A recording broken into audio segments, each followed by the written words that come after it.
अब बहुत लोग का कहना है कि बांग्लादेश के पास इतनी पावर ही नहीं है कि वो इंडिया का कुछ बिगाड़ सके। बिल्कुल सही बात है। बांग्लादेश अपने आप में इंडिया के लिए कोई डायरेक्ट मिलिट्री थ्रेट नहीं है। लेकिन प्रॉब्लम बांग्लादेश नहीं, प्रॉब्लम है उसकी पॉलिटिकल कियोस। और पॉलिटिकल कियोस हमेशा एक्सट्रीमिज्म, वॉयलेंस और प्रॉक्सी नेटवर्क्स का ब्रीडिंग ग्राउंड होता है। देखो, जब इंडिया जो है वो किसी अनस्टेबल या एनिमी कंट्री को असेस करता है, उसका असेसमेंट करता है, तब वो सरफेस पर नहीं रुकता। वो पहले फॉल्ट लाइंस को एनालाइज करता है कि वहाँ पे जो पॉलिटिकल राइवलरीज है वो कौन कौन से हैं, वहाँ पे कोई एथनिक टेंशन है या नहीं, वहाँ पे जो रिलीजियस कॉन्फ्लिक्ट्स है वो कौन फैला रहा है और किस रिलीजन के बीच में फैले हुए हैं, वहाँ पे जो क्रिमिनल गैंग्स है वो किस हद तक इन्फ्लुएंस करते हैं और उस क्रिमिनल गैंग्स में कौन कौन शामिल है, वहाँ पे कोई सेपरेटिस्ट मूवमेंट है क्या, कौन कौन से रीजन्स में सेपरेटिस्ट मूवमेंट्स है और कौन कौन ये सेपरेटिस्ट मूवमेंट्स करा रहे हैं, बाकी जो रीजनल पावर स्ट्रगल्स है वो कौन कौन करा रहा है, वहाँ पे जो गवर्नमेंट का जो कंट्रोल है वो किस जगह पर वीक है।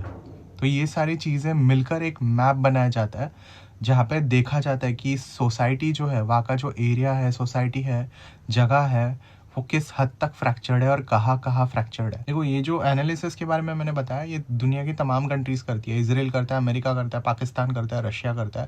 बिकॉज इन सारी कंट्रीज़ को ये देखना होता है कि जिस कंट्री में ये अनस्टेबिलिटी लाना चाहते हैं या वहाँ पे अपने जो कोवर्ट मिशंस करना चाहते हैं, वहाँ पे किस एरिया में क्या प्रॉब्लम चल रहा है और उस प्रॉब्लम को किस तरह से हम यूज़ कर सकते हैं। देखो, जब आप ये स्ट्रक्चरल एनालिसिस कंप्लीट कर लेते हो, असेसमेंट कंप्लीट कर लेते हो, तो आपको समझ आता है कि आपको ऐसे एरिया में वायलेंस मैन्युफैक्चर करने की ज़रूरत ही नहीं है, क्योंकि ऑलरेडी उस एरिया में वायलेंस हो रहा है, कोई प्रोटेस्ट कर रहा है, कोई गन्स उठा रहा है। तो उस एरिया में जो लोकल्स होते हैं, वहाँ के जो क्रिमिनल्स होते हैं, स्मगलर्स होते हैं, डॉक्यूमेंट फॉर्जर्स होते हैं, इन सब का आप इस्तेमाल करते हो और उस वायलेंस को शेप करते हो। और ये सारे केसेस जो भी मैंने बताया, ये सारी चीज़ें वो इंडिया पे भी एप्लीकेबल होते हैं।